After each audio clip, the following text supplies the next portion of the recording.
परिमाण, कितना बल लगाया जा रहा है, बल की दिशा, बल की फोर्स। ठीक, विद्युत चुंबकीय बल माने वस्तु का गुण है, और जड़त्व जो है वो जहां इसका दिशा बदल रहा है, ना ही वेग को बदल पा रहा है। हेलो स्टूडेंट्स, आपका 4D क्लासेस 24 में स्वागत है। मैं सुधांशु सर। आज हम लोग बात करेंगे गति का नियम, गति के नियम, laws of motion. Laws of motion किसके लिए है सर? तो ये है आपके 11th के लिए है, जी के लिए, जी मेंस के लिए है, और नीट के लिए और जी एडवांस के लिए भी है। और ये हमारा वन शॉट होगा, one clear shot, one clear shot, one clear shot एकदम रहेगा। इससे बेहतर हिंदी माध्यम के लिए गति का नियम नहीं मिलेगा आपको। चलिए आगे बढ़ते हैं, हम लोग स्टार्ट करते हैं। तो पहले हम लोग बात करेंगे कि गति का नियम जब हम लोग पढ़ते हैं, यहाँ पर देख लीजिए गति का नियम, लॉज ऑफ मोशन। तो इसको जानने से सबसे पहले, इस चैप्टर में प्रवेश करने से पहले, प्रवेश कर रहे हैं तो आपको सबसे पहला चीज बल के बारे में आपको मालूम रहना चाहिए। बल को बोलते हैं फोर्स। बल को क्या बोलते हैं? फोर्स। और ये फोर्स को डिनोट करते हैं किससे? एफ से, और ये वेक्टर क्वांटिटी होता है बल। ठीक है, तो बल है क्या? तो साधारण सी भाषा में अगर बोला जाए तो बल जो है किसी वस्तु का खींचना, किसी वस्तु को खींचना, खींचना या धक्का देना, धक्का देना, धक्का देना बल कहलाता है, सिंपल लैंग्वेज में। अच्छा, अब आप किसी वस्तु पर बल लगाइएगा, खींचिएगा और धक्का दीजिएगा तो होगा क्या? तो बल की मदद से हम किसी रुकी हुई वस्तु को, किसी रुकी हुई, रुकी माने विराम वाली वस्तु को, रुकी हुई वस्तु में गति, में गति उत्पन्न कर सकते हैं, उत्पन्न कर सकते हैं, कर सकते हैं। ठीक है सर। और क्या कर सकते हैं सर? गतिशील वस्तु को हम लोग रोक सकते हैं, गतिशील वस्तु को रोका जा सकता है, गतिशील वस्तु को रोका जा सकता है, रोका जा सकता है। और क्या कर सकते हैं? और क्या कर सकते हैं? तो और हम कर सकते हैं कि वस्तु का आकार और आकृति बदल सकते हैं। ठीक, वस्तु का आकार और आकृति, और आकृति में परिवर्तन कर सकते हैं, में परिवर्तन कर सकते हैं। ये बातें फोर्स करेगा बल। तो बल क्या करेगा? एकदम सिंपल भाषा में आप जान लीजिए बल, कि अगर हम चल रहे हैं तो हमको बल लगा के रोका जा सकता है, अगर हम रुके हुए हैं तो हमको बल लगा करके चलाया जा सकता है। और क्या कर सकते हैं? और एक बातें चलाया जाए, अगर हम चल रहे हैं तो मेरी दिशा को बदला जा सकता है। अगर हम यहाँ पे ऐसे सीधे चल रहे हैं तो इधर से फोर्स लगा के हमको दिशा बदला जा सकता है। यानी एक और बातें हो जाएगी कि गतिशील वस्तु की दिशा बदली जा सकती है। ठीक है, गतिशील वस्तु की दिशा बदली जा सकती है, गतिशील वस्तु की दिशा बदली जा सकती है, जा सकती है। और सोचिए, और सोचिए, धीमी वस्तु को तेज की जा सकती है और तेज वस्तु को धीमी कर सकते हैं। तो और क्या कर सकते हैं? देखिए निकल रहा है। और आप क्या कर सकते हैं? और आप कर सकते हैं कि धीमी, धीमी गतिशील वस्तु को, धीमी गतिशील वस्तु को तेज, या तेज गतिशील वस्तु को, तेज गतिशील वस्तु को धीमी, को धीमी की जा सकती है, की जा सकती है। ठीक है, ठीक है। तो हम अगर खड़ा हैं तो हमको फोर्स लगा के चलाया जा सकता है, अगर हम चल रहे हैं तो फोर्स लगा के हमको रोका जा सकता है, अगर हम धीरे धीरे चल रहे हैं तो फोर्स लगा के हमारे वेलोसिटी को बढ़ाया जा सकता है, अगर हम तेज चल रहे हैं, हमारा वेलोसिटी ज़्यादा है, वेग ज़्यादा है, तो उसको कम किया जा सकता है। अच्छा, और क्या किया जा सकता है? अगर हम चल रहे हैं तो हमारे ऊपर बल लगाकर हमारे दिशा को क्या किया जा सकता है? मोड़ा जा सकता है। ठीक है। और क्या कर सकते हैं, और ज़्यादा दिक्कत कर सकते हैं, अगर हम अपने आप को तुर्रम खा समझ रहे हैं तो कोई मेरा थोबड़ा पर मार के मेरा चेहरा और अभी बिगाड़ सकता है, यानी हमारे आकार और आकृति को में परिवर्तन ला सकता है। तो ये सब है जो बल कर सकता है, ठीक है, ये बल है। अच्छा, बल, अब न्यूटन का गति का नियम हम लोग पढ़ेंगे नहीं, तो बल हमको जानना जरूरी है। इसके बाद क्या जानना जरूरी है, बल का देख लीजिए परिभाषा हम लिख दिए हैं यहाँ पे, उसका डिटेल में यहाँ लिखे हुए हैं। क्या लिखे हुए हैं, किसी वस्तु को खींचना या धक्का देना जिसके फलस्वरूप वस्तु की स्थिति, गति या आकार में परिवर्तन लाना या लाने की चेष्टा करना बल कहलाता है। लाना या लाने की चेष्टा भी करना बल कहलाता है। अगर हम इस बोर्ड को प्रेस करें, बोले कि टूट जाए, तो नहीं टूटेगा भाई। क्यों नहीं टूट रहा है, बल तो हम लगा रहे हैं, चेष्टा कर रहे हैं। तो या तो इसको तोड़ दिया जाए, नहीं तो चेष्टा किया जाए तोड़ने का, ठीक है। तो किसी भी वस्तु को विराम से गति में, या गति से विराम में, या उसके वेग को बढ़ा दे सकते हैं, वेग को घटा सकते हैं, या उसके वेग की दिशा को बदल सकते हैं, या उस वस्तु के आकार और आकृति में बदलाव लाते हैं या ला सकते, लाने की चेष्टा करते हैं, बल कहलाता है, ठीक है। चलिए, अब बल के बारे में पूरी जानकारी अगर आपको पता करना है किसी बल के बारे में, तो क्या क्या चाहिए। देखिए, बल के बारे में पूरी जानकारी प्राप्त करने के लिए निम्न बातों की आवश्यकता होती है। तो किस किस बातों की आवश्यकता होती है भाई, तो बल का कितना बल लगाया जा रहा, यानी बल का परिमाण, कितना बल लगाया जा रहा, बल की दिशा, बल की दिशा, किस दिशा में बल लगाया जा रहा है, आरोपित बल, आरोपित बल की क्रिया बिंदु, किस बिंदु पर आप बल लगा रहे हैं, आप किस बिंदु पर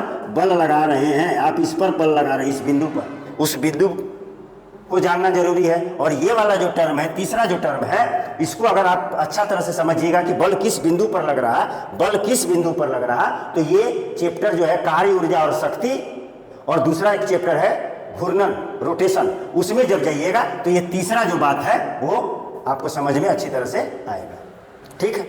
तो अब हम लोग चलते हैं, बल क्यों आवश्यक होता है भाई, बल क्यों आवश्यक होगा, बल लगाने का क्या फायदा है आपको। तो देखिए, बल लगाने का क्यों आवश्यक होता है, तो पहला क्या बोल रहा है, वस्तु में गति उत्पन्न करने के लिए, बता चुके हैं आपको, वस्तु की चाल बढ़ाने में, बता चुके हैं आपको, वस्तु की चाल कम करने में, बता चुके हैं, वस्तु की गति की दिशा बदलने में, उसको भी बता दिए हैं, गतिशील वस्तु को रोकने में, ये भी बता दिए हैं, और वस्तु की आकार और आकृति बदलने में, ठीक। इसलिए आवश्यकता होता है बल का, बल का आवश्यकता इस कंडीशन में होता है, ठीक है। ये कंडीशन है, अगर आप किसी पर बल लगा रहे हैं तो आप ये करना चाह रहे हैं, तभी आप किसी पर बल लगाइएगा, ठीक। अच्छा, तो प्रकृति में कितने प्रकार के बल हैं, पूरे ब्रह्मांड में केवल 4 प्रकार के बल हैं। कौन कौन है भाई, तो पहले देखिए, नाभिकीय बल, नाभिकीय बल, न्यूक्लियर फोर्स, दूसरा लिख रहे हैं हम, दूसरा लिख रहे हैं विद्युत चुंबकीय बल, विद्युत चुंबकीय बल, इसको बोलते हैं, इसको बोलते हैं इलेक्ट्रोमैग्नेटिक फोर्स, विद्युत चुंबकीय बल। और तीसरा है गुरुत्वाकर्षण बल, गुरुत्वाकर्षण बल। और चौथा जो है वो कमजोर बल। कैसा बल, कमजोर बल। तो पहले इसको लिख देंगे तब इसको लिखेंगे, ठीक है। देखिएगा, एक ऑर्डर में हम लिखने जा रहे हैं, ऐसे लिखने का भी एक मकसद है, ऐसे लिखने का भी एक मकसद है, ऐसे लिखने का भी एक मकसद है।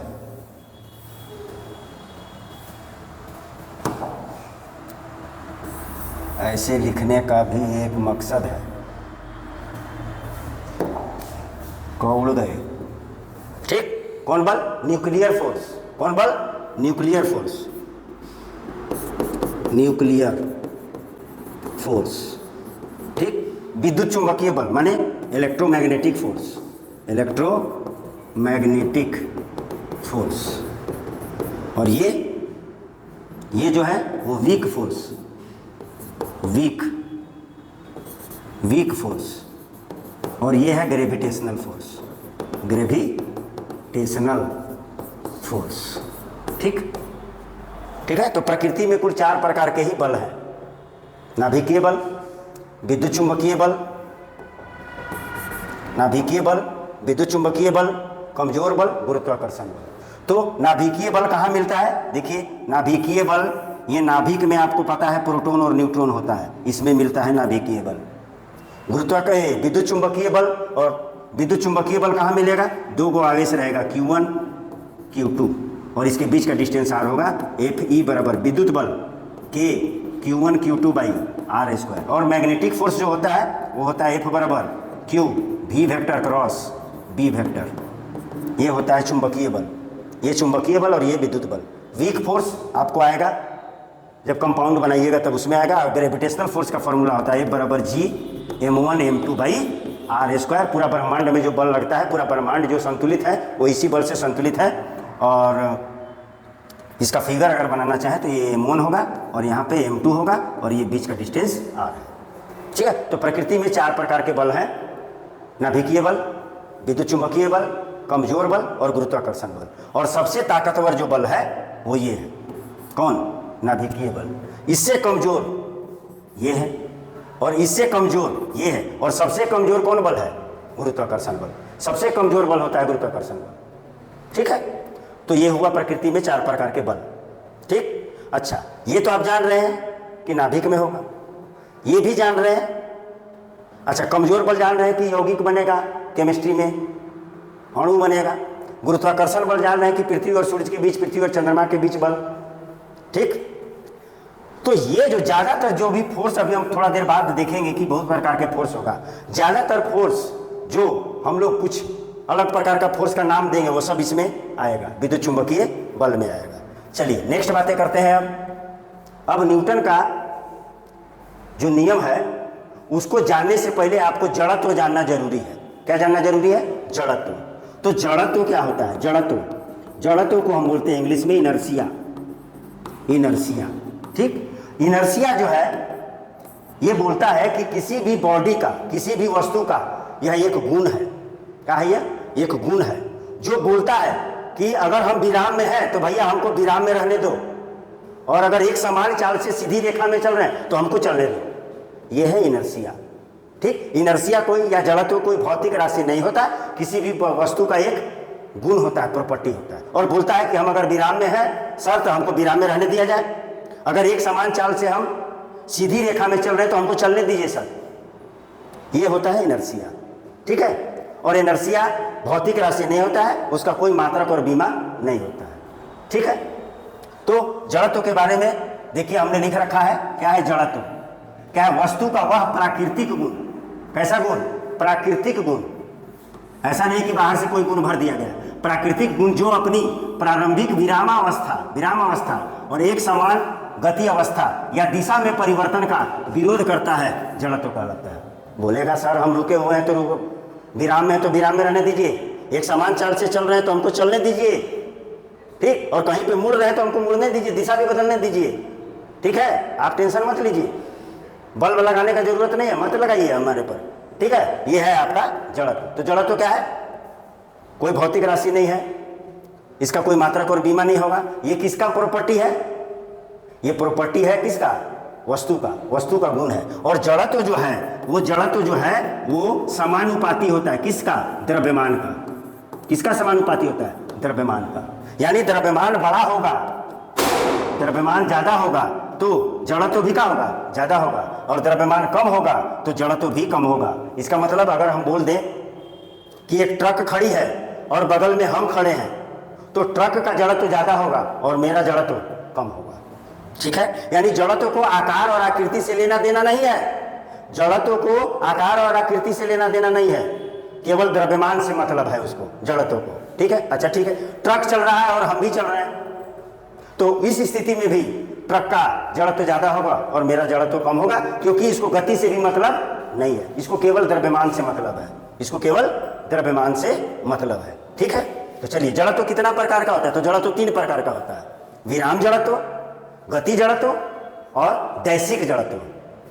ठीक है, inertia of rest, inertia of motion और एनर्शिया ऑफ डायरेक्शन, 3 प्रकार का होता है। चलिए आगे बढ़ते हैं, देख लीजिए जड़त्व के बारे में लिखा हुआ है, जो जो हमने बोला है वो सब लिखा हुआ है। ठीक है, और जड़त्व को मेजर नहीं कर सकते, उसको माप नहीं सकते, उसका गणना भी नहीं करेंगे क्योंकि वो भौतिक राशि है नहीं। चलिए देखिए, तो पहली बात क्या बोली जा रही है कि जड़त्व भौतिक राशि नहीं होता है, इसलिए इसका मात्रक और विमा नहीं होता है। क्लियर, बता चुके हैं। यह केवल वस्तु का गुण होता है। Yes sir. जड़त्व वस्तु के द्रव्यमान का समानुपाती होता है। बता चुके हैं। यह केवल वस्तु के द्रव्यमान पर निर्भर करता है, यह वस्तु के आकार और अवस्था पर निर्भर नहीं करता। अवस्था मतलब समझ जाइए, गति या विराम, अवस्था पर निर्भर नहीं करता है। इसको ना ही मापा जा सकता है और ना ही कैलकुलेट किया जा सकता है, इसे केवल तुलना किया जा सकता है। जैसे ट्रक और अपने बारे में हम आपको बताएं, यानी जड़त्व को केवल तुलना किया जा सकता है, उसके वैल्यू को कैलकुलेट नहीं किया जा सकता। यदि किसी दो वस्तुओं का आकार अलग अलग हो परंतु द्रव्यमान समान हो, अगर दो वस्तु है और उसका आकार एकदम सेम है, समान है, तो दोनों वस्तुओं का जड़त्व भी क्या होगा? समान होगा, क्योंकि उसको द्रव्यमान से लेना देना है। मैं हूं, मेरे बगल में कोई और एक सर आ जाए, अगर दोनों आदमी का द्रव्यमान समान है, भले वो हमसे देखने में मोटा लगे या हम उनसे मोटा लगे, लेकिन द्रव्यमान का होगा सेम है, तो जड़त्व भी समान होगा। ठीक है। तो जड़त्व कितना प्रकार का होता है? 3 प्रकार का होता है। जड़त्व के प्रकार, तो जड़त्व 3 प्रकार के होते हैं। जड़त्व 3 प्रकार के होते हैं, बता चुके हैं। विराम जड़त्व, गति जड़त्व, दैसिक जड़त्व। इसको बोलते हैं इनर्शिया एट रेस्ट, इसको बोलते हैं इनर्शिया इन मोशन, और इसको बोलते हैं inertia of direction. Inertia of direction बोलते हैं। तो पहली बात देखिए, पहला बात क्या बोल रहा है? पहला बात बोल रहा है विराम जड़त्व। जब कोई वस्तु विराम में होता है तो उसके जड़त्व को विराम जड़त्व कहते हैं। खत्म। गति जड़त्व, जब कोई वस्तु गति में होता है, एक समान चाल से चलता है, एक समान वेग से चलता है, बिना दिशा बदले एक समान वेग से चल रहा, तो उसके जड़त्व को गति जड़त्व कहेंगे। और तीसरा का है दैसिक जड़त्व। जैसे अभी हम विराम में हैं, एकदम चुपचाप खड़े, तो विराम जड़त्व। अगर हम एक समान चाल से या वेग से चल रहे हैं तो ये गति जड़त्व। अगर हम चलते चलते, देखिएगा, चलते चलते यहाँ पर मुड़े, तो ये मुड़ने समय जो इनर्शिया होगा उसको बोलेंगे हम दैसिक जड़त्व। हो गया 3। अब ये जब जितना बल के बारे में जाने, हम बल के बारे में जाने और इनर्शिया के बारे में जाने, और बल के एक प्रकार है जिसको हम जानेंगे तभी न्यूटन का प्रथम नियम हमको समझ में आएगा, और वो बल का प्रकार है संतुलित बल और असंतुलित बल। नेक्स्ट स्लाइड में क्या आएगा? संतुलित बल और असंतुलित बल। देखिए, बल 2 प्रकार का होता है। संतुलित बल को बोलेंगे बैलेंस्ड फोर्स, और असंतुलित बल को बोलेंगे अनबैलेंस्ड फोर्स। ठीक है। अभी स्टार्टिंग है, कितना मजा आ रहा है, सब चीज समझ में आ रहा है। और ध्यान दीजिए, उतारने पर मत जाइए, सब चीज लिखा हुआ है, आपको लिख लीजिएगा बाद में रिवाइज करने समय। अभी एकदम केवल क्या करिए, ध्यान दीजिए, लिखना नहीं है, नोट नहीं करना है। तो बैलेंस फोर्स किसको कहेंगे सर? संतुलित बल। अगर मान लीजिए कोई बॉडी है, ये बॉडी है, रखा हुआ है, और इस पर हमने लगाया इधर 5 न्यूटन, और आपने क्या किया, इस डायरेक्शन में, इसके अपोजिट डायरेक्शन में आपने क्या लगा दिया? 5 न्यूटन लगा दिया। तो अब आप समझ सकते हैं कि ना ही ये चलेगा, नहीं चलेगा, ना ही इसका आकार बिगड़ेगा, ना ही ये चलेगा, तो इसको बोलेंगे हम संतुलित बल। कौन बल? संतुलित बल। ठीक है। क्योंकि दोनों बल का, ये 5 इस डायरेक्शन में है, इस 5 इस डायरेक्शन में है, दोनों को जोड़ेंगे तो आंसर क्या आएगा? ये +5 और ये -5। नेट बल का हो गया 0। कैसे 0 हुआ सर? तो 5 में से 5 घटा दीजिए, 0 हो गया। ठीक, एक डायरेक्शन इधर, एक डायरेक्शन इधर, 0 हो गया, तो इसको बोलेंगे हम संतुलित बल। ठीक। अच्छा, अब अगर मान लिया जाए कि ये बॉडी चल रहा है, ये चल रहा है किसे? नियत वेग से। कौन वेग से? नियत वेग से। तो इस पर कोई बल लग रहा होगा, बल लग रहा है। 5 न्यूटन का मान लीजिए, इस पर बल लग रहा है, या 10 न्यूटन लगा दी, चल रहा है। और किस वेग से चल रहा है? नियत वेग से चल रहा है। ना ही इसमें आप त्वरण ला पा रहे हैं, और ना ही इसका दिशा बदल रहे हैं, ना ही वेग को बदल पा रहे हैं, संतुलित बल है। और असंतुलित बल कब होगा? असंतुलित बल होगा अगर कोई बॉडी रखा हुआ है, इधर से हमने 10 न्यूटन बल लगाया और इधर से हमने कितना लगाया? 5 न्यूटन बल लगाया, तो या तो ये वस्तु चलेगा, नहीं तो अगर इसको पृथ्वी ज़्यादा जकड़ के रखे तो इसका आकार चेंज होगा, तो ये इधर चलेगा। यानी नेट बल का हो गया, नेट बल जो होगा वो होगा 10 - 5 = 5 न्यूटन, और ये इधर होगा, इधर चलेगा। तो ये असंतुलित बल है। असंतुलित बल। और भी बल लगा दीजिए, बहुत सारा बल लगाइए, हम तो 2 को दे रहे हैं ताकि आपको समझ में आए 2 ही बल में संतुलन क्या होता है। अगर हम यहाँ लगा दें आगे पता चलेगा अभिलंब बल, इधर mg होता है, ये भी बैलेंस ही कर रहा है, ये इसको चलने में सहायक नहीं है। आगे पता चलेगा थोड़ा डिटेल, ये भी n होगा, ये भी mg होगा, ठीक है। अगर हम चाहें तो अगर ये चल रहा है तो इधर घर्षण लगा देंगे फ्रिक्शनल फोर्स, और इधर नेट आया है 5 और इसका भी वैल्यू 5 आ गया, इधर नेट आया है 5, तो भी संतुलित।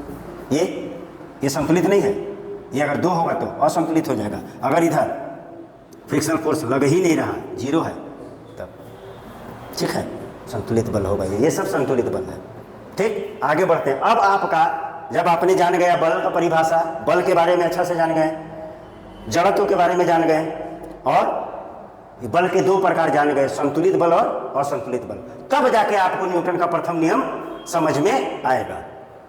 तो न्यूटन का प्रथम नियम को बोला जाता है जड़त्व का नियम भी कहा जाता है, उसको क्या कहा जाता है? जड़त्व का नियम भी उसे कहा जाता है, न्यूटन के प्रथम नियम। तो न्यूटन का प्रथम नियम बोलता है कि यदि कोई वस्तु विराम अवस्था में है, सुन लीजिएगा लिखा हुआ है, यदि कोई वस्तु विराम अवस्था में, तो विराम अवस्था में ही रहना चाहेगा, और यदि वो एक समान चाल से या वेग से सीधी रेखा में चल रहा है तो वो एक समान वेग से ही चलते रहना चाहेगा, जब तक कि उस पर कौन बल, संतुलित बल की असंतुलित बल, असंतुलित बल ना लगाया जाए। असंतुलित बल लगेगा तभी उसमें डिस्टर्बेंस आएगा। अगर हमको इधर से 5 न्यूटन लगाया गया, इधर से 5 न्यूटन, कुछ नहीं होगा भाई, इधर से 5 इधर से 10, हम इधर चलेंगे, ठीक है। तो यदि कोई वस्तु विरामावस्था में है तो विरामावस्था में ही रहता है, रहने की कोशिश करता है, रहना चाहता है, और या वो एक समान चाल या वेग से सीधी रेखा में गमन करता है, गति करता है, तो वो एक समान चाल या वेग से ही गति करते रहना चाहेगा, जब तक कि उस पर कोई असंतुलित बल हम ना लगाएं। असंतुलित बल लगाएंगे तो उसका विराम में है तो चलने लगेगा, और चल रहा तो रोक देंगे, और क्या बोलते हैं, एक समान चाल से चल रहा है तो थोड़ा बल लगा देंगे तो उसमें त्वरण आ जाएगा, और उसको इधर से फोर्स लगा देंगे तो डायरेक्शन, दिशा बदल देगा, ठीक, क्लियर। नहीं तो अगर पूरा बहुत जकड़ा हुआ है तो मार दीजिए, उसका चेहरा बिगाड़ दीजिए, ठीक है। तो ये है आपका न्यूटन का प्रथम नियम, और न्यूटन का प्रथम नियम हमने देखिए यहाँ पर लिख रखा है, क्या है भाई, देखिए, इस नियम के अनुसार यदि कोई पिंड या वस्तु विरामावस्था में है तो वह विरामावस्था में ही रहेगा, और यदि एक समान वेग से गति में है तो वह एक समान वेग से ही गति करता रहेगा, जब तक कि उस पर बाहरी असंतुलित बल ना लगे। हो गया न्यूटन का प्रथम नियम। और न्यूटन का प्रथम नियम को जड़त्व का नियम भी कहा जाता है, जड़त्व का नियम भी कहा जाता है, और इसमें किसी प्रकार का मैथमेटिक्स नहीं होता है। प्रथम नियम में कोई मैथमेटिक्स नहीं है, प्रथम नियम केवल भाषा है, केवल लैंग्वेज है, ठीक। तो प्रथम नियम हो गया। अब हम लोग दूसरा नियम में चलते हैं। तो दूसरा नियम में जाने से पहले आपको फिर 2 टर्म की आवश्यकता होगी, 2 टर्म की, 2 पद आपको जानना जरूरी होगा। जैसे प्रथम नियम को जानने के लिए क्या देखे हैं, बल, जड़त्व, और ये असंतुलित बल और संतुलित बल। उसी तरह से दूसरा नियम को जानने से पहले आपको चाहिए 2 चीज, और वो है संवेग और आवेग। संवेग और आवेग। तो हम लोग पहले संवेग की बात करेंगे। संवेग को इंग्लिश में बोलते हैं मोमेंटम। संवेग को इंग्लिश में क्या बोलते हैं, मोमेंटम। और ये कौन राशि होता है, तो सदिश राशि होता है। कौन राशि, सदिश राशि। और इसको किसी से डिनोट करते हैं, तो पी से डिनोट करते हैं, ये सदिश राशि। तो संवेग होता क्या है, संवेग अगर हम इसको जोड़ करें, विस्थापन करें, क्या बोले हैं, संधि विच्छेद करें, तो सम प्लस वेग, और सम को बोलते हैं संहति हिंदी में, और संहति माने होता है शुद्ध में हिंदी में द्रव्यमान, और यहाँ पर क्या है, वेग, यानी द्रव्यमान और वेग दोनों, द्रव्यमान और वेग दोनों। जब कोई वस्तु गति में होता है, तो उसके द्रव्यमान और वेग के गुणनफल को संवेग कहते हैं। जब कोई वस्तु गति में होता है तो उस वस्तु के द्रव्यमान और वस्तु के वेग के गुणनफल को संवेग कहते हैं। और इसको अगर वेक्टर में लिखना चाहे तो द्रव्यमान अदिश होता है, उस पर एरो ना दे, भी पर एरो दे और पी पर एरो दे, ठीक। तो अगर ये सदिश राशि है तो इसकी दिशा भी की दिशा की ओर होता है, भी की दिशा की ओर होता है, भी की दिशा की ओर होता है। यह है संवेग। अब संवेग का आपको मात्रक और विमा देखना है, तो संवेग का मात्रा का हो जाएगा, देख लीजिए, मास का केजी, और वेग का होता है मीटर प्रति सेकंड। हो गया मात्रक हो गया। बीमा, बीमा अगर आपका बीमा चाहिए तो मास का होता है m और वेग का होता है LT माइनस 1, MLT माइनस 1। ये हुआ आपका मात्रक हुआ, बीमा हुआ। इसकी दिशा के इधर ही होगा, ठीक। और क्या बोलते हैं, सदिश राशि होता है, ये सदिश राशि होता है, ठीक है। अच्छा, अब हम लोग देखते हैं कि संवेग तो हो गया सर, संवेग में परिवर्तन एक पद आएगा। क्या आएगा? संवेग में परिवर्तन। तो संवेग में परिवर्तन क्या होगा, देखिए, संवेग में परिवर्तन, संवेग में परिवर्तन यानी क्या, डेल्टा पी या डीपी। डीपी मतलब छोटा परिवर्तन और डेल्टा पी मतलब बड़ा परिवर्तन। तो अगर इसको देखिए, फिगर हम बनाते हैं, ये है, यहाँ पे मास m है और इसका इनिशियल वेलोसिटी यानी प्रारंभिक वेग इसको क्या दे दिया गया, u, और ये गया, और यहाँ पर जाने के बाद इसका वेग क्या हो गया, v। वेग क्या हो गया, v। तो संवेग में परिवर्तन क्या होगा, संवेग में परिवर्तन बराबर अंतिम संवेग माइनस प्रारंभिक संवेग यानी डेल्टा पी बराबर m अंतिम संवेग यानी v अंतिम संवेग माइनस प्रारंभिक संवेग।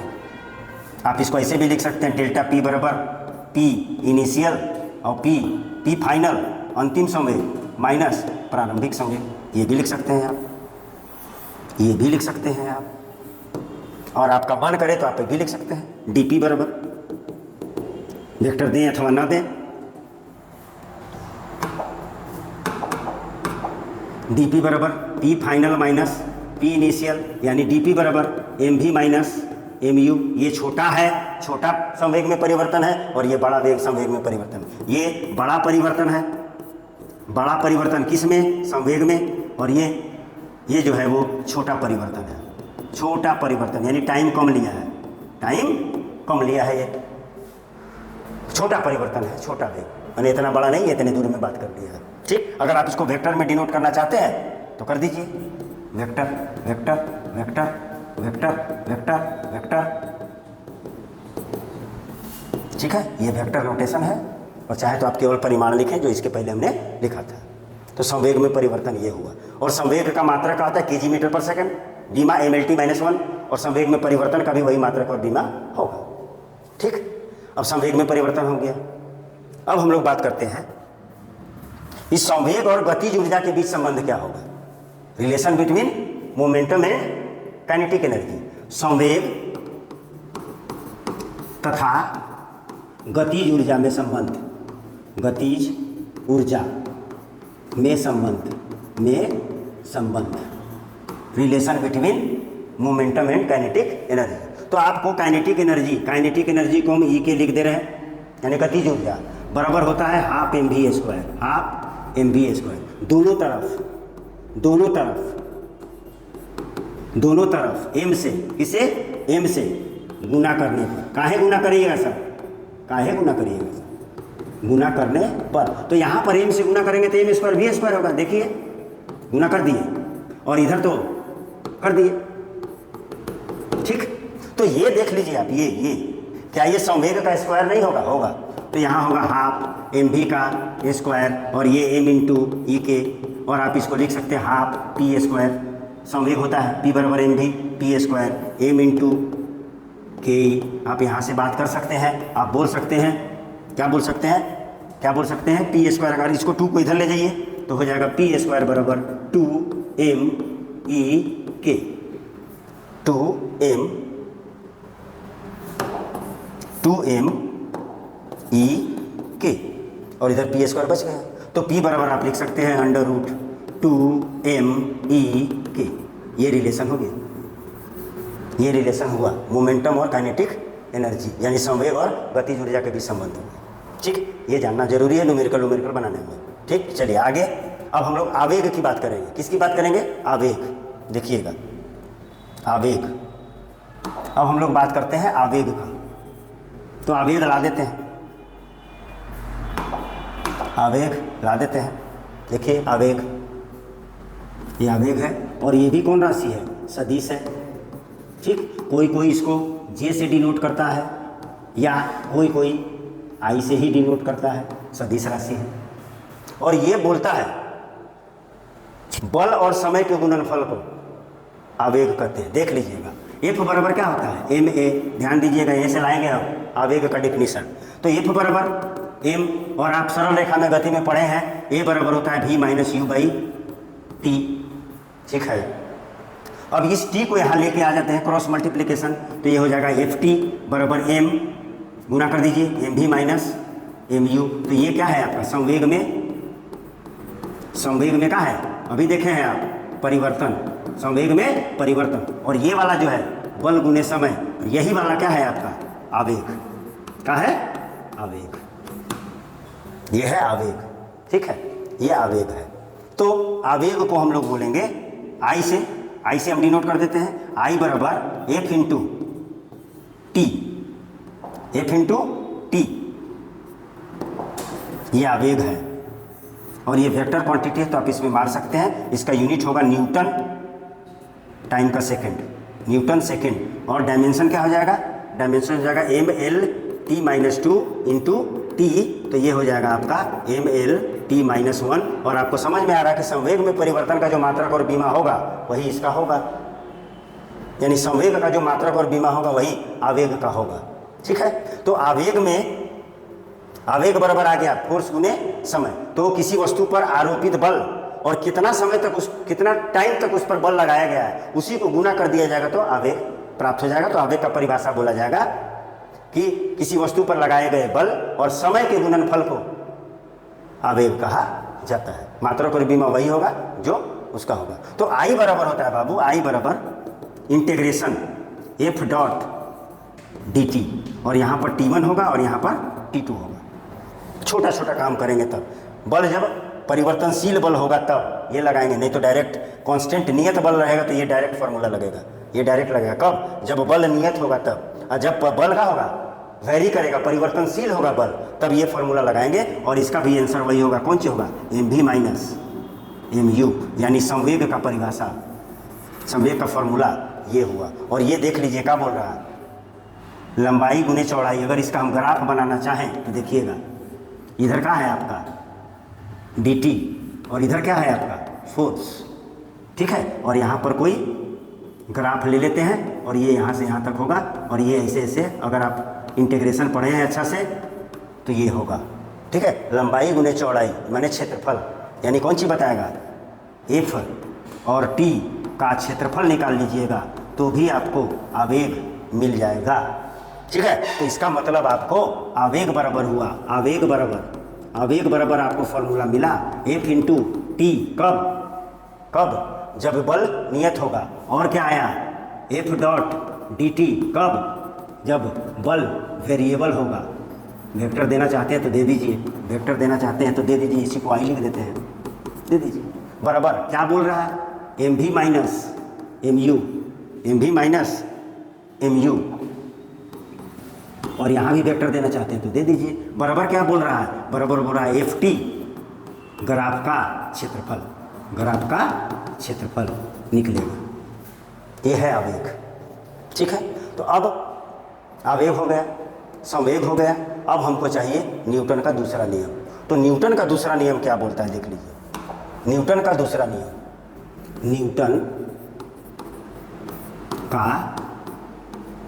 न्यूटन का दूसरा नियम, दूसरा नियम बोलिए या द्वितीय नियम बोलिए, द्वितीय नियम बोलिए। देख लीजिए, यहाँ पर एक बॉडी है और इस बॉडी को हम ए बोल दे रहे हैं।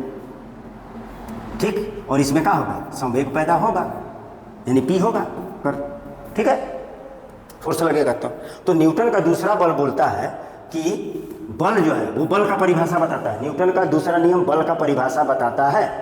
तो बोलता है कि किसी वस्तु पर लगाया गया बल किसी वस्तु में उत्पन्न संवेग में परिवर्तन की दर, किसी वस्तु में उत्पन्न संवेग में परिवर्तन की दर आरोपित बल का समानुपाती होता है, ये बोलता है। और अगर इसको हम हटा दें तो F बराबर का हो जाएगा K dP बाई dt, और यहाँ पर K बराबर 1 होगा, यानी F बराबर हो जाएगा आपका dP बाई dt। संवेग में परिवर्तन की दर को बल कहा जाता है। ठीक है, तो न्यूटन का दूसरा नियम से हमें बल का डिफिनीशन मिल गया, बल का परिभाषा। और क्या बोल सकते हैं, समय के सापेक्ष संवेग के प्रथम अवकलज को बल कहा जाता है, कैलकुलस में डिफिनीशन। और क्या बोला जा सकता है, संवेग में परिवर्तन की दर को बल कहा जाता है। ठीक, और क्या बोला जाता है कि समय के सापेक्ष संवेग में के प्रथम अवकलज को बल कहा जाता है। ठीक, देखिए न्यूटन का द्वितीय नियम क्या बोल रहा है, किसी वस्तु में उत्पन्न संवेग में परिवर्तन की दर आरोपित बल का समानुपाती होता है, यानी F बराबर dP बाई dt। ठीक, ये है। ठीक, अच्छा, अब आगे देखिए, यहाँ पर डिफरेंशिएशन है किसका, संवेग का। तो आप इसको लिख सकते हैं F बराबर d mv बाई dt। अब देखिए ये u है और ये v है, और आपको डिफरेंशिएशन u इंटू v का डिफरेंशिएशन आपको पता है, आपको u इंटू v का डिफरेंशिएशन पता है। तो क्या करते हैं, u को रखते हैं और v का करते हैं प्लस, फिर v को रखते हैं और u का करते हैं। ये आपको पता है, ये आपको पता है। ठीक, ये आपको पता है, ये आपको पता है। तो यहाँ भी हम कर सकते हैं। तो क्या कर दिया जाए, F बराबर m को बाहर रखिए, u को बाहर रखिए, और किसका कीजिए, dv का कीजिए, प्लस v को बाहर रखिए, m का कीजिए। ठीक, तो यहाँ पर वेग में परिवर्तन हो रहा है, वेग में परिवर्तन की दर हो रही है, और यहाँ द्रव्यमान में परिवर्तन की दर है। तो हम जानते हैं कि द्रव्यमान बदलता नहीं है, किसी किसी केस में बदलता है, द्रव्यमान ज़्यादातर केस में बदलेगा नहीं। तो हम इसको लिख सकते हैं, देखिएगा F बराबर m, वेग में परिवर्तन की दर को त्वरण कहते हैं, लिख दिए, plus v dm by dt, द्रव्यमान में परिवर्तन की दर को कुछ नहीं बोलते हैं। तो एक्चुअली में ये वाला जो हम घेर रहे हैं, ये है न्यूटन का दूसरा नियम, ये है न्यूटन का दूसरा नियम, न्यूटन का दूरी नियम, दूसरा नियम, न्यूटन का दूसरा नियम है। ठीक, लोग बोल देते हैं F बराबर ये में 9 क्लास में ये होता है न्यूटन का दूसरा नियम, नहीं, ये नहीं होता, न्यूटन का दूसरा नियम ये होता है। अच्छा सर, तो ये वाला कब लगेगा और ये वाला कब लगेगा? ठीक, तो ये कब लगेगा, तो यहाँ से दो बातें होंगी। F बराबर ये में कब लगाएंगे सर, कब लगाएंगे, जब द्रव्यमान में परिवर्तन नहीं हो रहा है, द्रव्यमान में परिवर्तन नहीं हो रहा, परिवर्तन नहीं होगा, तब लगाएंगे सर। समझ में आ रही बात? और जब द्रव्यमान में परिवर्तन होगा, कब होगा सर, तो द्रव्यमान में परिवर्तन, अगर आप पाइप से पानी मोटर चला के और पाइप से पानी आप कुछ दूर पर गिरा रहे, तो देखिएगा यहाँ से जब पानी गिरता है उसके द्रव्यमान में परिवर्तन होता है, या दबा दीजिएगा तो भी द्रव्यमान में परिवर्तन होगा। या रॉकेट जब ऊपर जाता है, रॉकेट, तो आप देखते होंगे आसमान में पीछे धुआं का लकीर नजर आता है, तो रॉकेट नीचे धुआं फेंक रहा है और ऊपर जा रहा है, इसका मतलब रॉकेट से धुआं निकल रहा है, इसका मतलब रॉकेट का द्रव्यमान में क्या हो रहा है, परिवर्तन हो रहा है। उस स्थिति में लगा सकते हैं कौन वाला फॉर्मूला, F बराबर v dm बाई dt। ठीक है, तो कब कब लगेगा, पाइप से पानी जब निकलेगा तब, ठीक, तब लगा सकते हैं। या रॉकेट के उड़ान में जब उड़ता है तब द्रव्यमान में परिवर्तन होता है। या आप हमारा जो भारत है या कोई भी देश इनसेट 2B इनसेट 1B आसमान में ले जा करके छोड़ता है, ठीक है, तो वहाँ भी होगा। ठीक है, तो उस केस में ये लगेगा, जब द्रव्यमान में परिवर्तन होगा तब लगेगा। और 95% केस में ये लगेगा, क्योंकि द्रव्यमान बहुत कम स्थितियों में बदलता है। ठीक है, तो ये है हमारा न्यूटन का दूसरा नियम। इसमें दो स्थितियां पैदा होती, ये है न्यूटन का दूसरा नियम, ये नहीं है। ये कब होगा, जब द्रव्यमान में परिवर्तन नहीं होगा, और द्रव्यमान में जब परिवर्तन होगा तब ये होगा। ठीक है, और आप जानते हैं, यहाँ पर से आप जान रहे होंगे कि इसको हम ए लिखते हैं, dv बाई dt, वेग में परिवर्तन की दर को त्वरण कहते हैं, इसलिए इसके जगह में हम यहाँ पर ए लिखें। ठीक, ये है दूसरा नियम।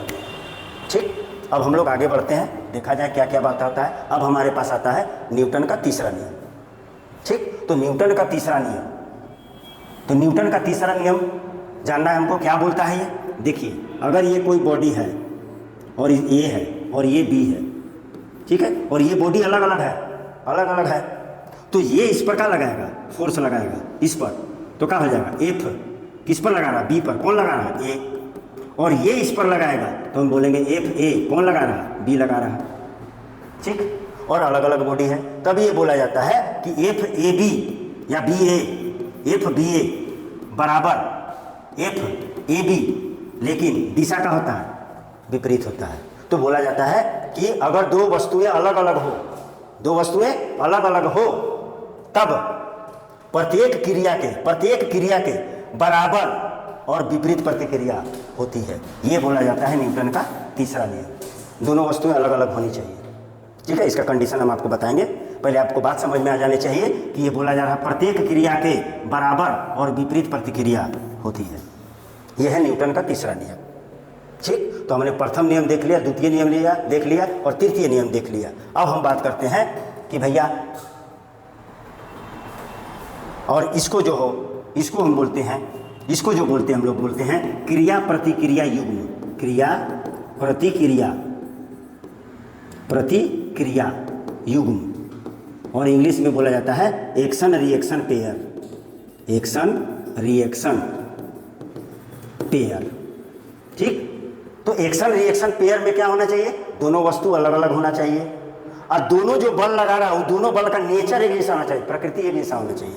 ठीक है, देखिए कुछ बातें क्या बोला जा रहा है, क्रिया प्रतिक्रिया युग्म बराबर और विपरीत होनी चाहिए। देखें हम लोग, बराबर और विपरीत होनी चाहिए, देख लिए हैं, बराबर और विपरीत होनी चाहिए। विपरीत ये बता रहा, विपरीत माइनस चिन्ह विपरीत बता रहा। दूसरा बात क्या बोला जा रहा है, क्रिया प्रतिक्रिया युग्म में समान बल होना चाहिए। बता दिए हम आपको, दोनों बल, अगर दोनों गुरुत्वाकर्षण बल है तो दोनों गुरुत्वाकर्षण बल होगा, दोनों विद्युत बल है तो दोनों विद्युत बल होना चाहिए।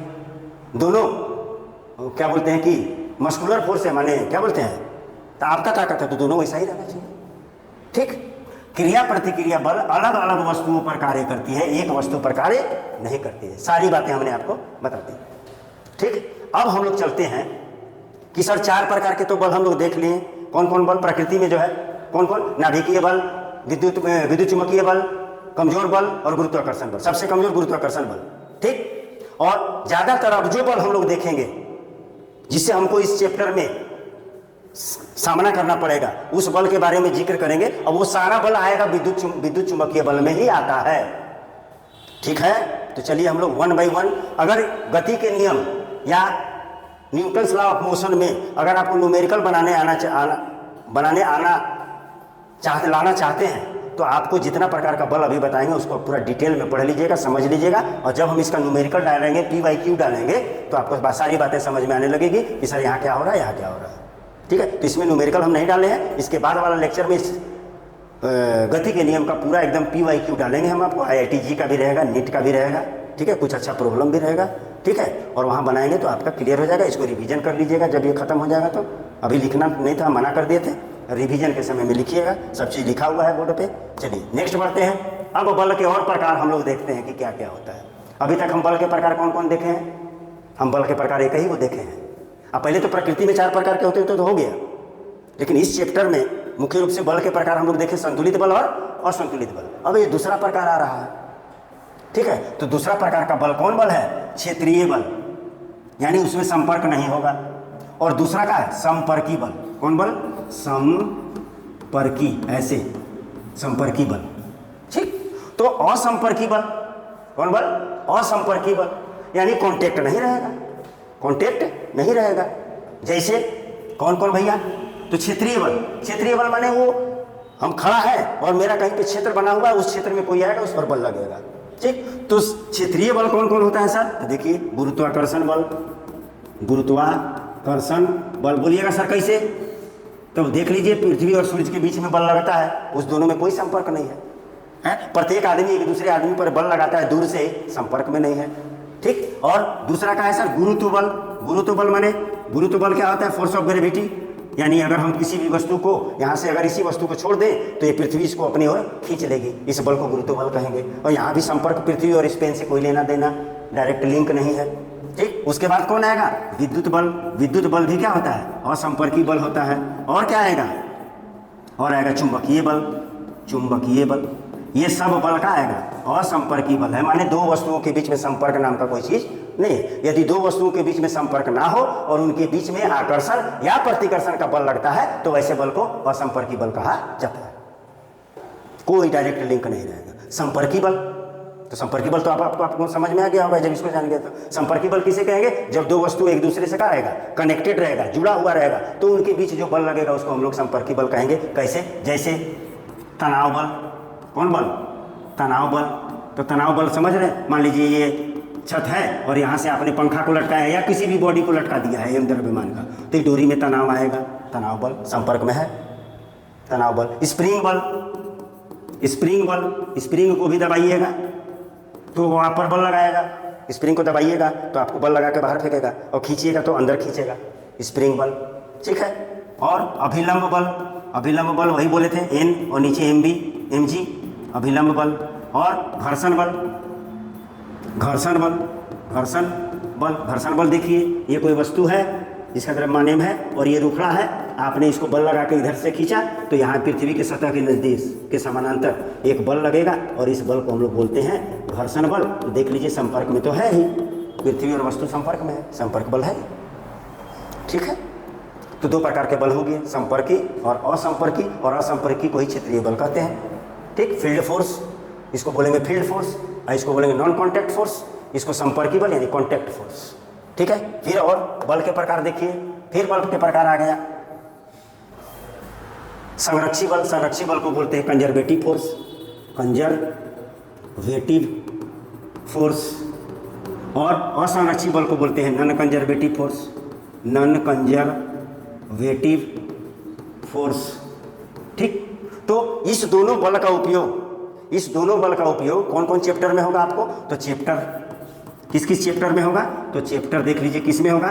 पहला वर्क, कार्य, एनर्जी, ऊर्जा एंड पावर माने शक्ति, और दूसरा रोटेशनल मोशन में, यानी रोटेशन में, रोटेशनल मोशन माने घूर्णन गतिकी में इसका यूज होगा।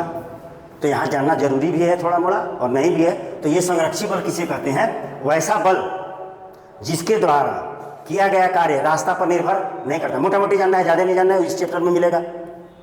वैसा बल वैसा बल जिसके द्वारा किया गया कार्य रास्ता पर निर्भर नहीं करता, प्रारंभिक बिंदु और अंतिम बिंदु पर निर्भर करता है। मान लीजिए आपको ए से बी जाना है और संरक्षी बल है, ये रास्ता है, ये रास्ता नंबर 1, और ये रास्ता है रास्ता नंबर 2, और ये रास्ता है रास्ता नंबर 3।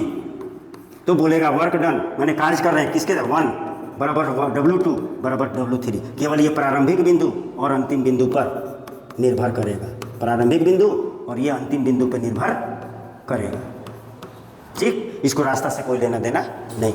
और क्या बोलता है? बोलता है कि आप अगर ए पर हैं और उस बल के द्वारा कार्य कर रहे हैं और घुमा फिरा के फिर यहीं आ गए, ठीक है, तो आपका वर्क डन बराबर क्या हो जाएगा? 0 हो जाएगा, कार्य 0 हो जाएगा। और ये कौन कौन बल होता है? तो ये होता है आपका वही गुरुत्वाकर्षण बल, गुरुत्वाकर्षण बल, बल और कौन बल? और विद्युत बल, विद्युत बल, विद्युत बल और कौन बल? गुरुत्व बल।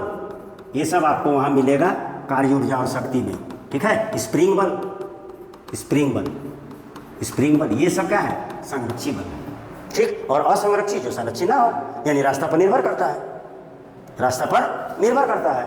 यानी इसमें जब ये वाला लगाएंगे, ये लगाएंगे हम ए से बी तक, रास्ता नंबर 1, रास्ता नंबर 2 और रास्ता नंबर 3 लगाएंगे, तो यहाँ पर W1 बराबर W2 बराबर W3 नहीं होगा। और एक राउंड में यहाँ से घूम फिर के अगर यहाँ आ गए तो W बराबर 0 नहीं होगा, बस एक दूसरे का उल्टा है, ठीक है। और ये ज़्यादातर आपको कहाँ मिलेगा? ये इस चैप्टर में मिलेगा, और वहाँ पर और अच्छे तरह से एग्जाम्पल के साथ बताया जाएगा। चलिए नेक्स्ट टाइप का बल क्या है? बल क्या है? बल वास्तविक बल, वास्तविक बल को क्या बोलेंगे? Real force, real force. और इसको आभासी बल को बोलते हैं स्यूडो फोर्स, स्यूडो फोर्स, ध्यान दीजिएगा, रियल फोर्स, रियल माने आप देख रहे हैं, आपको महसूस हो रहा है, वो रियल फोर्स है। जैसे गुरुत्वाकर्षण बल, कौन बल? गुरुत्वाकर्षण बल, गुरुत्वाकर्षण बल, ठीक है। जैसे गुरुत्व बल, फोर्स ऑफ ग्रेविटी, गुरुत्व बल, ये सब महसूस हो रहा है। गुरुत्वाकर्षण बल यानी सूर्य और पृथ्वी के बीच में बल लग रहा है, ठीक है, हमको महसूस हो रहा है कि इसमें बल नहीं लगेगा तो दुनिया विनाश हो जाएगा। उसी तरह से फिर विद्युत बल, विद्युत बल, और फिर चुंबकीय बल। चुंबकीय बल माने समझिए, जब दो चुंबक को सामने ले जाते हैं तो अपने आप आकर्षित होता है, हमको नजर आता है, चुंबकीय बल। एक दूसरे के पास आएगा या दूर जाएगा, दोनों ध्रुव अलग अलग रहेगा तो पास आएगा, दोनों ध्रुव सेम रहेगा तो दूर जाएगा, लोहा को अपनी ओर खींच लेगा चुंबक। ये सब वास्तविक बल है। अब आभासी बल, तो आभासी बल देखिए, जब भी आप कार या बस में ट्रेवल कर रहे हैं और खिड़की के पास हैं, तो जब कार या बस टर्न लेगा कहीं मोड़ पे, तो आपको लगेगा कि खिड़की से बाहर से कोई हमको खींच रहा है। वो वास्तविक में बल होता नहीं है, वो हमको फील होता है, आभास होता है, उसको आभासी बल बोलेंगे, ठीक। जैसे हम लोग मेला में जाते हैं और मेला में ऐसा घेरनी लगा रहता है जो गोल गोल घूमता है और इस पर बच्चा लोग बैठ करके घूमता है, ठीक है, घूमता है। तो जब वो बच्चा घूमता है और हम लोग देखते हैं तो हम लोग को वो फोर्स महसूस नहीं होता है, ठीक, क्योंकि हम लोग जड़त्वीय निर्देश तंत्र में रहते हैं। बच्चा कौन चीज़ है? अजड़त्वीय निर्देश तंत्र में, तो उसको एक बल फील होता है बाहर की ओर, और उस बाहरी बल को हम लोग बोलते हैं अपकेंद्रीय बल, अपकेंद्रीय बल, अपकेंद्रीय बल, सेंट्रीफ्यूगल फोर्स। और इसका फॉर्मूला होता है mr² या mv²/r। ये सब आपको बातें मिलेगी रोटेशन में या कार्य शक्ति और ऊर्जा में बल मिलेगी, ठीक है। कार्य ऊर्जा और शक्ति में इस प्रकार का बल से आपका अनुभव होगा, ठीक है। और अजड़त्वीय निर्देश तंत्र रहेगा तो ये बल महसूस होता है, यानी जो वस्तु चल रहा है उसी पर वह आदमी बैठा हुआ है तो वो अजड़त्वीय निर्देश तंत्र होता है, और अगर पृथ्वी पर कोई है तो वो जड़त्वीय निर्देश तंत्र होता है। चलिए अगला बल देखते हैं हम लोग, बल, ठीक, कैसा? आंतरिक बल, आंतरिक माने इंटरनल फोर्स, और ये बाहरी बल, बाहरी माने एक्सटर्नल फोर्स, ठीक है। तो बाहरी बल तो आपको समझ में आ रहा होगा, आप किसी पे बल लगाइए, बाहरी बल, ठीक है। कोई गाड़ी दूसरे गाड़ी को धक्का मार दिया, बाहरी बल, साइकिल चला रहे हैं, बाहरी बल, गाड़ी चला रहे हैं, बाहरी बल, ठीक है, ठीक। तो बाहरी बल तो आपको समझ में आ रहा है। आंतरिक बल क्या होता है? तो आंतरिक बल देखिए, नाभिक में, किसी परमाणु के नाभिक में प्रोटॉन और न्यूट्रॉन होते हैं, यानी नाभिकीय बल, ये अंदर की बात है, इसलिए इसको बोला गया नाभिकीय बल। तो कौन बल हुआ ये? नाभिकीय बल, नाभिकीय बल। पटाखा का फूटना, पटाखा का फूटना, जब पटाखा फूटता है तो जब आप उसमें आग लगाते हैं तो अपने अंदर से वो टूटता है, तो उसको बोलेंगे हम आंतरिक बल, ठीक है। और पटाखा जब फूटेगा तो पटाखा से जो छोटे छोटे कण निकलेंगे उसमें त्वरण होगा, लेकिन पटाखा में त्वरण नहीं होता है, यानी आंतरिक बल जो होता है वो वस्तु में त्वरण उत्पन्न नहीं करता है। फूटने के बाद जो वस्तुएं छोटी छोटी वस्तुएं निकलती हैं उसमें त्वरण उत्पन्न होता है, ठीक, ये मुख्य बात है। चलिए आगे बढ़ते हैं। कौन हुआ? भार को वेट कहते हैं, और ये एक प्रकार का क्या है? ये एक प्रकार का बल है, ठीक, एक प्रकार का बल है, ठीक। और ये क्या कहलाता है? अगर ये पृथ्वी है और यहाँ कोई वस्तु है जिसका द्रव्यमान m है, इसको छोड़ दिया जाए तो पृथ्वी उसको अपनी ओर क्या करेगी? अपने केंद्र की ओर खींचेगी, और वो होता है mg, और इसी बल को हम लोग बोलते हैं भार या गुरुत्व बल। कौन बल? गुरुत्व बल, इसको गुरुत्व बल भी कहा जाता है। तो गुरुत्व बल किसे कहेंगे? भार किसे कहेंगे? किसी वस्तु को पृथ्वी अपनी ओर अपने केंद्र की ओर जिस बल से खींचती है उस बल को भार या गुरुत्व बल कहा जाता है, ठीक। और इसको कैसा प्रकृति है? इसका खींचने की प्रकृति है, ठीक है। देखिए क्या क्या लिखा हुआ है। गुरुत्व बल इसको कहेंगे, इसको निरूपित करेंगे W या mg से, ठीक है। इसको गुरुत्व बल कहेंगे, इसको गुरुत्वाकर्षण बल भी कह सकते हैं। इसमें खींचने की प्रवृत्ति होती है। क्या इसका परिमाण फिक्स होता है? हाँ सर, यस फिक्स होता है। अगर m को हम ले 2 और g का मान होता है 10, तो ये हो गया 20 न्यूटन, ये फिक्स है। आप मास को बढ़ाइए, इसको बढ़ाइएगा तब ये बदलेगा, इसका मतलब ये फिक्स बल होता है, ठीक। और इसकी दिशा हमेशा किधर होती है? पृथ्वी के केंद्र की ओर, नीचे की ओर होती है, यानी इसकी दिशा हमेशा नीचे की ओर, पृथ्वी के केंद्र की ओर होता है, यानी इसका दिशा हमेशा डाउनवर्ड होता है, नीचे की ओर होता है, ठीक, आप यहाँ से किसी वस्तु को फेंकिएगा भी एम द्रव्यमान का तो mg नीचे ही लगेगा, यानी ये हमेशा नीचे की ओर बल लगता है। चलिए आगे बढ़ते हैं।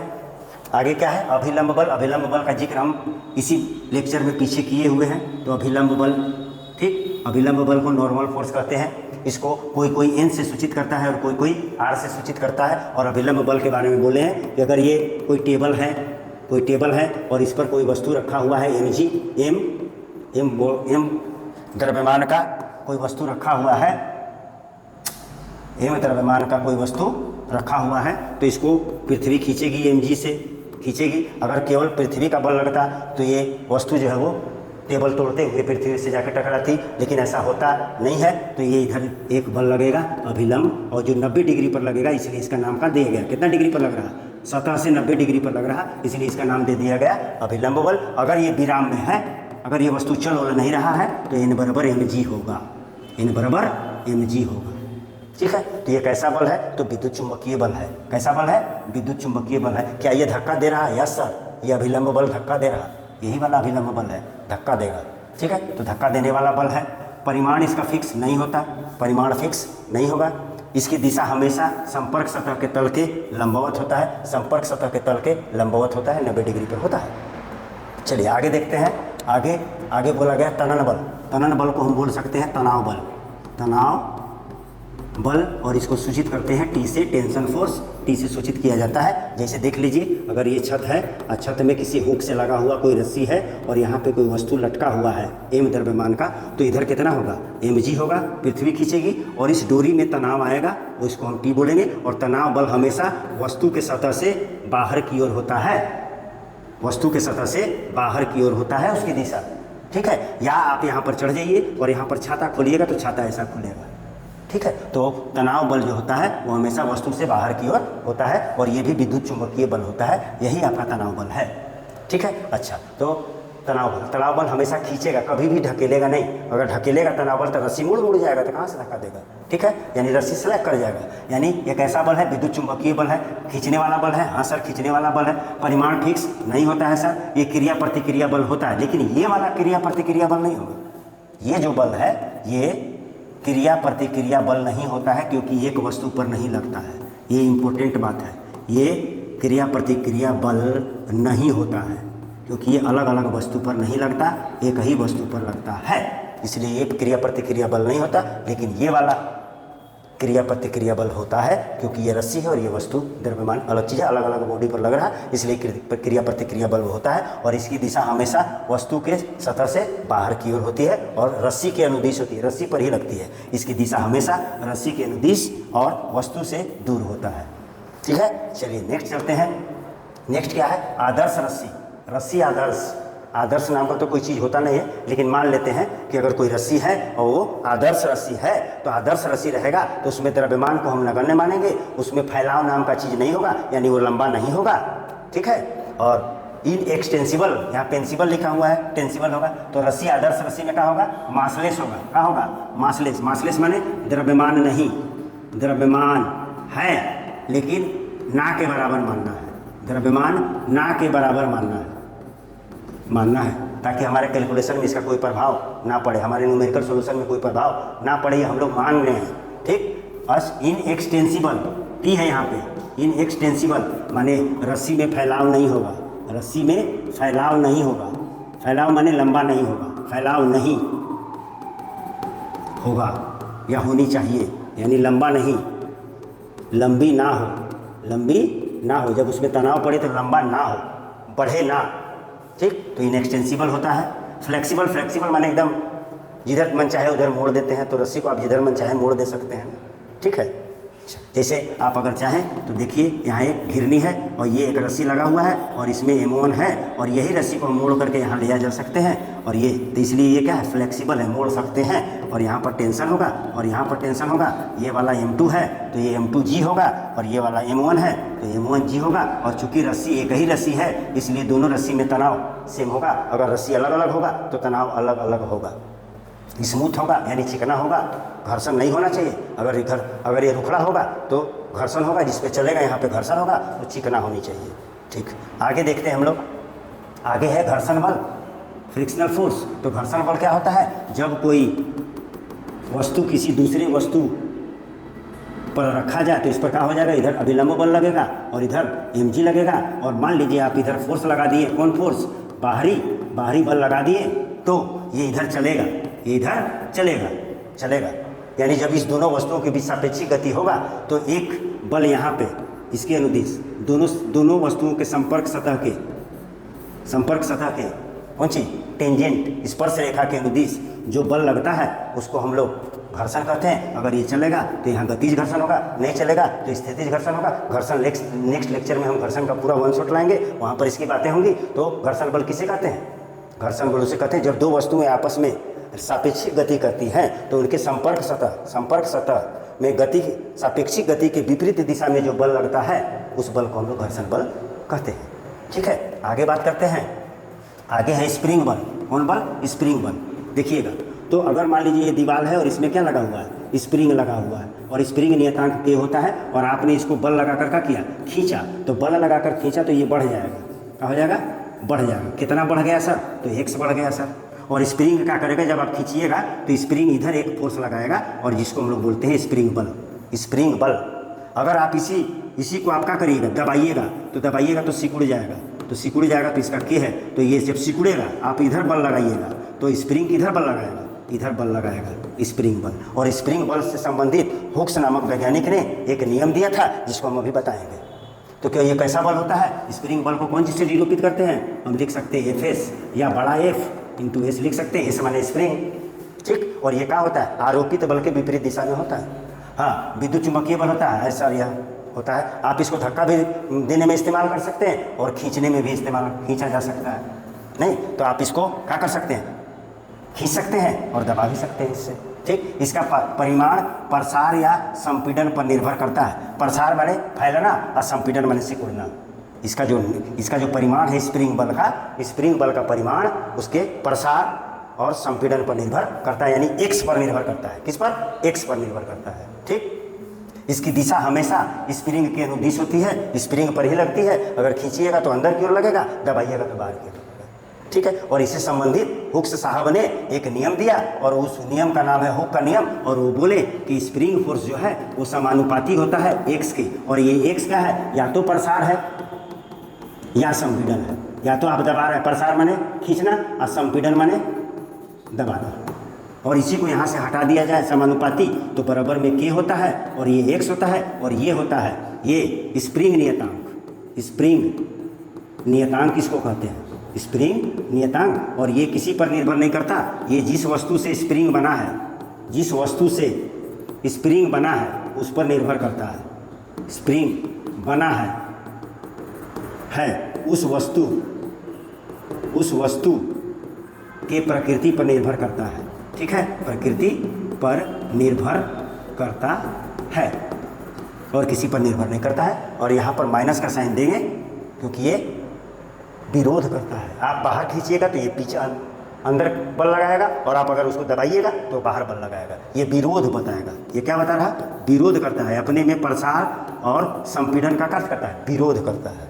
ठीक है, अब जब हम लोग न्यूमेरिकल बनाएंगे तो दो बातें आएंगी। एक बातें आएंगी जड़त्वीय निर्देश तंत्र। निर्देश तंत्र कितना प्रकार का होता है, दो प्रकार का, जड़त्वीय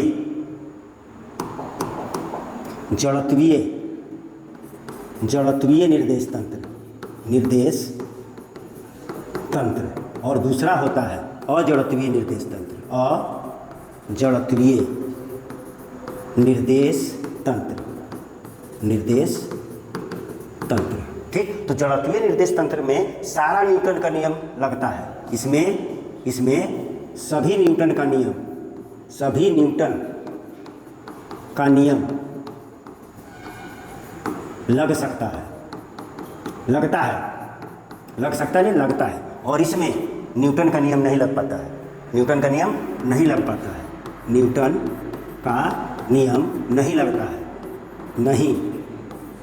लगता है। तो क्या करना पड़ता है, देखिए न्यूटन का नियम लगाने के लिए, न्यूटन का नियम लगाने के लिए किसमें, अजड़त्वीय में लगाने के लिए, ठीक,